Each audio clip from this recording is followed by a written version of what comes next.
Hi வணக்கம் ஐபோவன் இன்றைக்கு உயிர் உள்ளவை உயிர் அற்றவை எப்படி சிங்களத்தில் வருதுன்னு பார்ப்போம் சரியா. உயிர் இருந்தா இன்னவா, உயிர் இருந்தா இன்னவான்னு சொல்லணும் சரியா. உயிர் இருக்கிறது என்னது? அம்மா அப்பா மனுஷன் உயிர் இருக்கிற எல்லாத்துக்கும் இன்னவான்னு சொல்ல முடியும் சரியா. இன்னவா கொண்டு பார்ப்போமா. அம்மா வந்தா என்ன சொல்லுவோம்? இன்னவா. அப்பா தாத்தா இன்னவா. மிருகங்கள் இன்னவா. அடுத்த பிள்ளைகள் இன்னவா அப்படி சொல்லலாம் சரியா.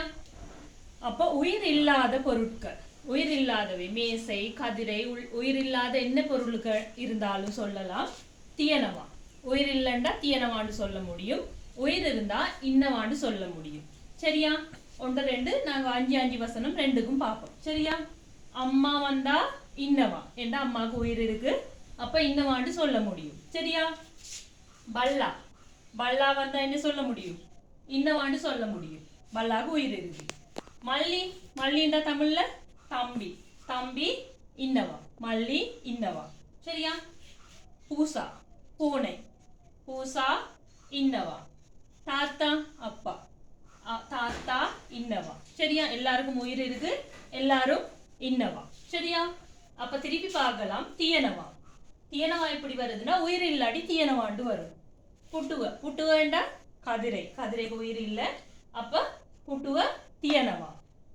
அடுத்த மேசைய தியனவா, தியனவா வரும் சரியா. பொத்த உயிர் இல்லை, அது ஒரு பொருள், அப்ப பொத்த தியனவா வரும் சரியா. பென்சில், பென்சில் சரியா. பென்சில் பென்சில் வடிவா சின்ன ஒரு டிஃப்ரெண்ட் தான் இருக்கு, நல்லா கேட்டு ஞாபகம் வச்சுக்கொள்ளுங்க. பென்சில் தியனவா சரியா. பேனை, பெண், பேனை தியனவா. உயிர் இல்லாதபடியா தியனவா. உயிர் இல்லாத எதுவா இருந்தாலும் அது தியனவா, உயிர் உள்ள எதுவா இருந்தாலும் அது இன்னவா சரியா. இது ரெண்டுக்கும் உள்ள வித்தியாசத்தை நல்லா ஞாபகம் வச்சுக்கொள்ளுங்க. முக்கியமா கட்டாயம் உயிர் உள்ளவையா இல்லையான்றது எக்ஸாமுக்கு கேட்பாங்க. சரி ஓகே, நன்றி.